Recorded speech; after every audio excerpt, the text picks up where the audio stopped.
Assalamualaikum warahmatullahi wabarakatuh. Waalaikumsalam warahmatullahi wabarakatuh. Selamat pagi. Pagi, Bu. Apa kabar semuanya? Baik. Apakah ada yang sudah sarapan? Tidak. Ya, alhamdulillah ya.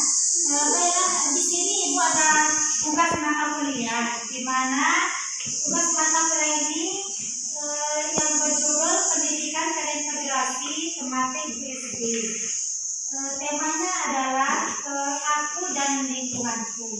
Baiklah, di sini Ibu akan memberikan materi seperti contohnya identitas diri, seperti nama lengkap, nama panggilan, umur, alamat rumah, hobi dan cita-cita.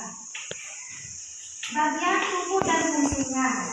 Bagian tubuh dan fungsinya itu seperti mata, telinga, hidung, tangan dan kaki.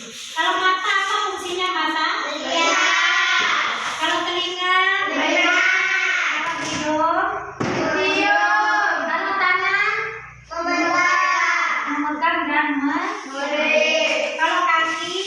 Nah, terus yang kedua itu kebutuhan diri kita, seperti makan makanan yang bergizi, yang kedua minum air putih, yang ketiga istirahat yang cukup, yang keempat menjaga kebersihan tubuh, yang kelima olahraga ringan. Terus yang kedua lingkunganku ya. Lingkunganku itu seperti yang ada di sekitar rumah kita. Contohnya keluarga. Kalau di dalam keluarga itu ada apa? Ada apa? Yang pertama ada ayah, yang kedua ada ibu, kemudian adik, terus kakak.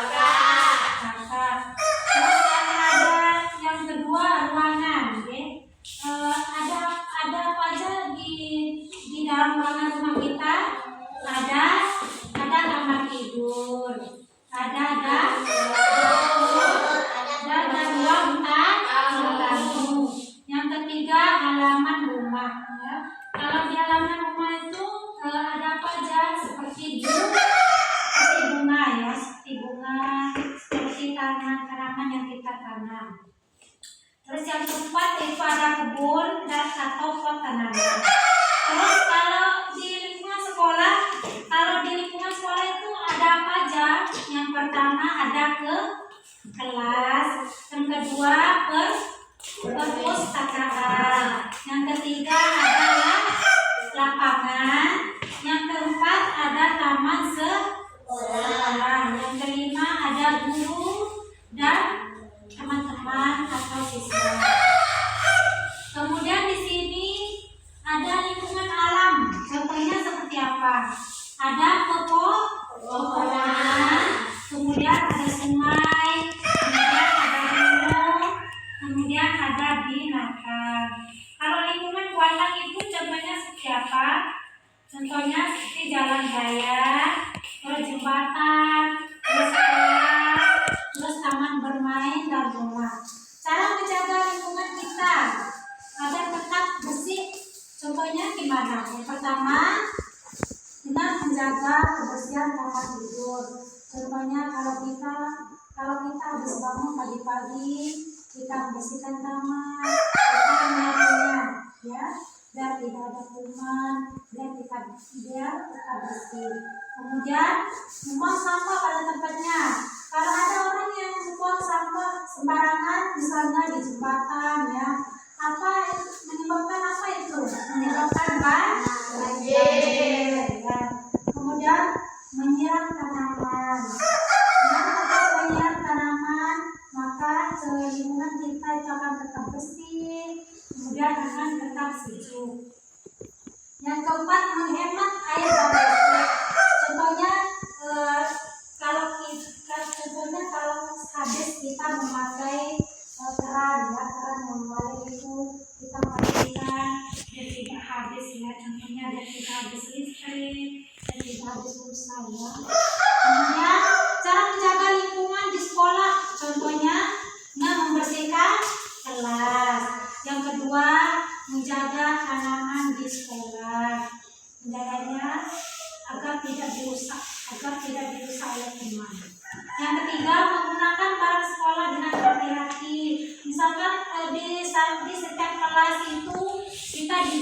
membutuhkan tab untuk belajar, maka kita itu harus menjaganya dengan hati-hati. Jangan dibuatkan seperti mainan yang nanti pecah.